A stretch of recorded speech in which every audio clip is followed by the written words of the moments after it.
Let's start on the day it all began. On the day it all began, Lucy Dungston woke up. Right. Well, that's a start, but it's not very exciting, is it? Let's try again. On the day it all began, Lucy Dungston woke up to a rather unusual sound. OK, that's a little better. Let's see what happens next. It was the sound of the alarm clock ringing in her mum's bedroom. Well, it's got a bit boring again, hasn't it? Let's try that bit one more time. It was the sound of the alarm clock ringing in her mum's bedroom, because Lucy's mum wasn't there to switch it off. You see, Lucy was about to find out that while she was asleep in the night, her mum had disappeared. Oh my gosh! Imagine waking up to find that your mum had disappeared in the night. It gives me the creepy tingles every time I tell this story. I bet you're thinking, this is going to be the best scary story ever. I can't wait to read it and tell all my friends that I'm really brave because I wasn't even one bit scared, even though you were totally scared all the way through. Well, this is only just the beginning. Wait until you read what happens later, when the Creakers come out. Let me know if you get scared, because I am. Back on the day it all began, Lucy climbed out of bed, slipped on her fluffy blue dressing gown, and walked across her creaky floorboards, which were warm from the morning sunlight creeping in through the curtains. Would you like to know what Lucy looked like? Of course you would. She had shorter hair than most girls, and it was as brown as mud or chocolate, and even though Lucy liked to keep it short, her mum insisted she keep a fringe. "It stops you looking like a boy," her mum would say. This was before she disappeared, of course. This really wound Lucy up, as her fringe always seemed to flop into her eyes, meaning she constantly had to lick her hand and slick it over to one side just so she could see. Her eyes, once the fringe was out of the way, were greeny-brown, or perhaps browny-green. Either way, they were a bit green and a bit brown. You could say there was nothing particularly remarkable about Lucy at all, and it's true. She was no different from any other child in Whiffington, which is another way of saying she was quite remarkable indeed. Anyway, more about that later. "Mum," Lucy called, padding across the landing towards her mum's bedroom. But of course, you already know there was no reply, because her mum was gone. Lucy's heart started beating faster in her chest as she gently opened the bedroom door and stuck her head inside.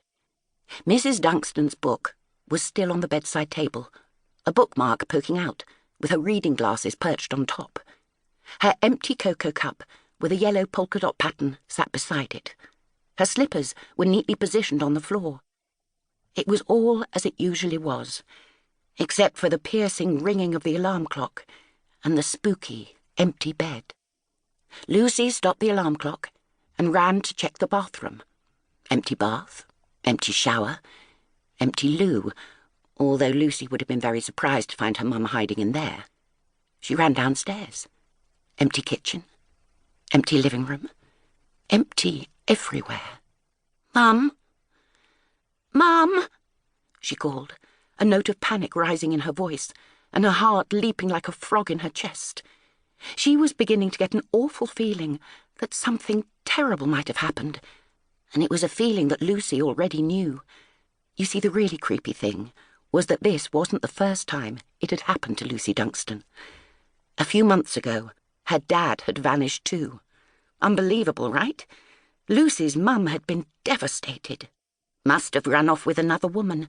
Lucy had heard one of the other mums whispering in the school playground.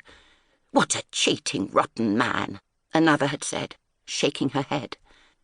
But Lucy didn't think her dad was rotten at all. She couldn't believe he would run off without saying goodbye to her, without leaving a note, without saying where he was going, without finishing the half-eaten chocolate hobnob and barely sipped cup of tea she'd found on his bedside table the next morning. So, on this morning, on the day it all began, Lucy had the strangest feeling that somehow this was all connected, that something weird was going on. Lucy ran down the hallway, snatched the phone from the little wobbly table, and dialed her mum's mobile number, which she knew off by heart for emergencies, like every sensible 11-year-old should. But as her mum's phone started ringing, Lucy saw it flashing on the arm of the sofa. Lucy ended the call and hung her head in defeat. Defeat. Feet. Shoes. Her mum's shoes. She ran to the front door. A pair of cosy, flat slip-ons with flower-shaped sparkly bits was sitting on the mat, exactly where her mum kicked them off every night, and where she'd slip back into them before leaving the house each day. Surely her mum wouldn't have left the house without her shoes.